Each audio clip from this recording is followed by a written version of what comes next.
Ransomware attacks in Singapore have dropped by 20% this year, yet the rate remains above the global average. To help us understand what's driving this, we are joined by Professor Liu Yang from Nanyang Technological University and Abhilash Purushottaman of Rubric Asia. Starting with Professor Yang, what recent changes have shaped Singapore's approach to tackling ransomware? Singapore has recently implemented several measures to combat ransomware. The first one is to establish an interagency task force, which composed of senior representatives from technology, cybersecurity, financial regulations, and law enforcement, tasked with developing policies to enhance the security of critical infrastructures. The second measure is to upgrade the cybersecurity strategy, which focuses on strengthening infrastructure protection and promoting the implementation of zero trust architecture. And the third one is to launch a one-stop platform. And this platform provides victims with decryption keys and incident response guidance to help them to respond more effectively to the ransomware.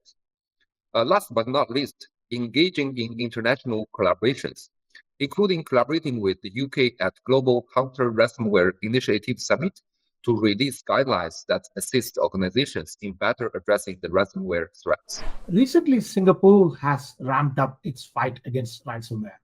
A recent report from Cybersecurity Agency of Singapore, CSA, found gaps in cybersecurity preparedness for local organizations. It also found that majority of organizations in Singapore had encountered at least one cyber incident in the last year before being survived.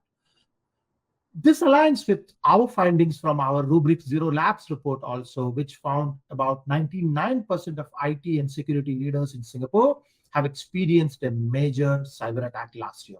This is the highest rate globally.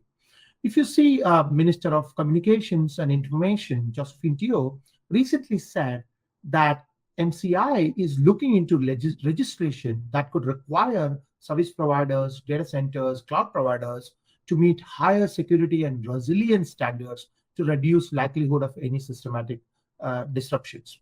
This guidance is crucial because what we see is 96% of the organizations that are hit by ransomware pay the demand. And 51% of these payments are motivated primarily by the leaks to the stolen data. Ransoms get paid when victim organizations has no clear path to recovery. But if you have an assumed breach mindset, organizations can be prepared to recover and restart operations without paying the ransom. Just for better understanding on the topic, which sectors in Singapore and Asia are most vulnerable to ransomware? There are several sectors particularly vulnerable to the ransomware. The first one is the manufacturing space, especially small and medium-sized enterprise, which are often targeted due to their continuous production processes and the relatively weak cybersecurity defenses.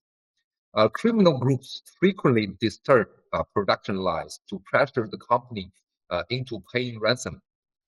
The second one is the financial services, where the banks and financial institutions handling large volumes of sensitive data are consistently targeted by the cyber criminals. Now, the healthcare is another sector that is vulnerable to ransoms, as the healthcare institutions rely heavily on their computer systems to manage highly sensitive patient data, making them valuable targets for the ransomware attacks. I think recently there is a UK situation which is targeting at the hospital. Of course, government agencies are also vulnerable to the ransoms because they store critical data.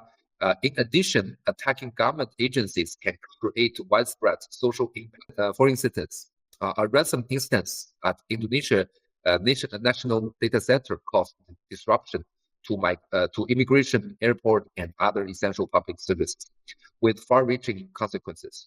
So these are the typical sectors which are very vulnerable to the ransomware. If you look at overall globally and in Singapore, there are four primary big targets for cyber attackers, especially ransomware attackers. The number one is healthcare systems.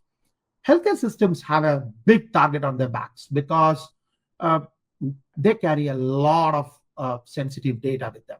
In fact, it was found that 1/5 of all sensitive data belonging to healthcare organizations are impacted in each ransomware attacks.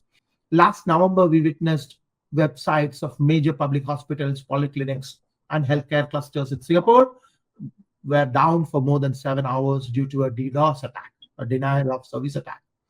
Another vertical that is susceptible to cyber attackers is education. Attackers are increasingly targeting schools. Not only these attacks stop classes and close schools, they directly impact students, their families, and teachers. Tons of sensitive data from schools are getting stolen. Things like parents' social security numbers, children's birth dates, etc. In Singapore, financial services are another major target. Usually, it is the pressure to maintain service continuity that leads organizations to consider paying ransoms quickly. And that, unfortunately, further incentivizes the attackers. Government and public sector in Singapore are also expected to see an increase in cyber attacks as Singapore continues to undergo rapid digitization as part of our Smart Nation goal. Recognizing this, the government already have created a cyber security command center recently to coordinate against threats.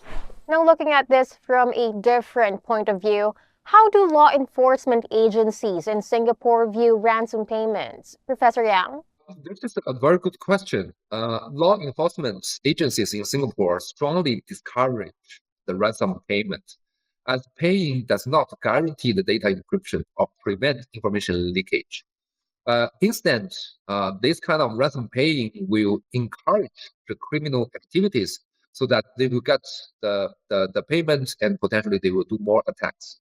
Singapore's counter ransomware task force also advised organizations against paying ransoms, which can effectively weaken the ransom business model.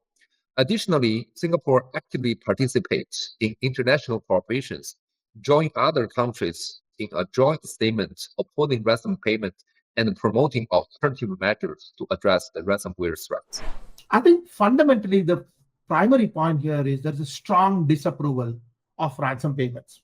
CSA, Cybersecurity Agency in Singapore, strongly advises against paying ransoms because they know paying does not guarantee the recovery of data. It signals cyber criminals that organizations are willing to comply with the extortion demands.